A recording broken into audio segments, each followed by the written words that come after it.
President Biden, सबसे पहले मैं आपके गर्मजोशी भरे शब्दों के लिए आभार प्रकट करना चाहता हूं। आज हमारे रक्षा और विदेश मंत्री कुछ देर बाद 2+2 फॉर्मेट में मिलेंगे।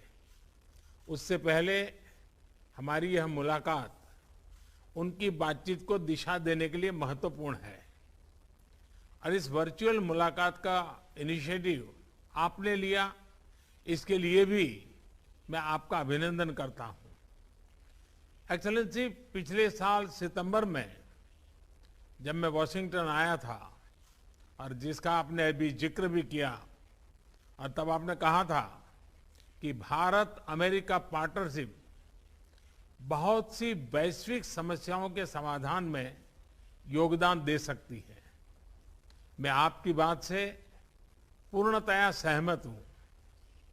विश्व के दो सबसे बड़े और पुराने लोकतंत्रों के रूप में हम नेचुरल पार्टनर्स हैं और पिछले कुछ वर्षों में हमारे संबंधों में जो प्रगति हुई है, जो नया मोमेंटम बना है, आज से एक दशक पहले भी शायद ऐसी कल्पना करना मुश्किल था।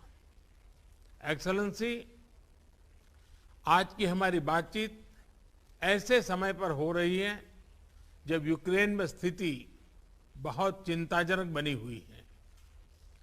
कुछ सप्ताह पहले तक 20,000 से अधिक भारतीय यूक्रेन में फंसे हुए थे और इनमें से अधिकांश युवा छात्र थे।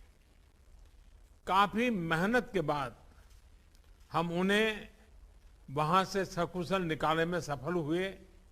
हालांकि एक छात्र ने अपना जीवन खो दिया। इस पूरे घटनाक्रम के दौरान मैंने यूक्रेन और रूस दोनों के राष्ट्रपतियों से कई बार फोन पर बातचीत की।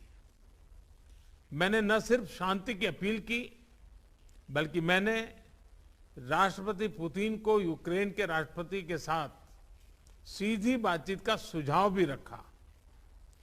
हमारी संसद में भी यूक्रेन के विषय पर बहुत विस्तार से चर्चा हुई।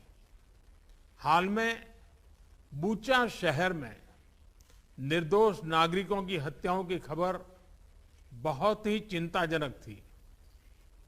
हमने इसकी तुरंत निंदा की और एक निष्पक्ष जांच की मांग भी की है। हम आशा करते हैं कि रूस और यूक्रेन के बीच चल रही बातचीत से शांति का मार्ग निकलेगा। एक्सेलेंसी, हमने यूक्रेन में सिविलियन जनता की सुरक्षा और उनको मानवीय सहायता की निर्बाध आपूर्ति पर भी महत्व दिया है और जिसका अभी आपने प्रारंभ में जिक्र भी किया। हमने अपनी तरफ से दवाइयां व अन्य राहत सामग्री यूक्रेन और उनके पड़ोसी देशों को भेजी है और यूक्रेन की मांग पर हम शीघ्र ही दवाइयों का एक और कंसाइनमेंट भेज रहे हैं। एक्सेलेंसी, आपने अपने कार्यकाल के शुरू में ही एक बहुत महत्वपूर्ण स्लोगन दिया था, डेमोक्रेसी कैन डिलीवर। भारत और अमेरिका की पार्टनरशिप की सफलता इस स्लोगन को सार्थक करने का सबसे उत्तम जरिया है। इस साल भारत अपनी स्वतंत्रता की 75वां वर्षगांठ मना रहा है और हम अपने डिप्लोमेटिक रिलेशंस की 75वीं सालगिरह भी मना रहे हैं। मुझे विश्वास है कि भारत की अगले 25 सालों की विकास यात्रा में अमेरिका के साथ हमारी मित्रता एक अभिन्न अंग रहेगी। एक बार फिर आज के आयोजन के लिए आपका बहुत बहुत धन्यवाद।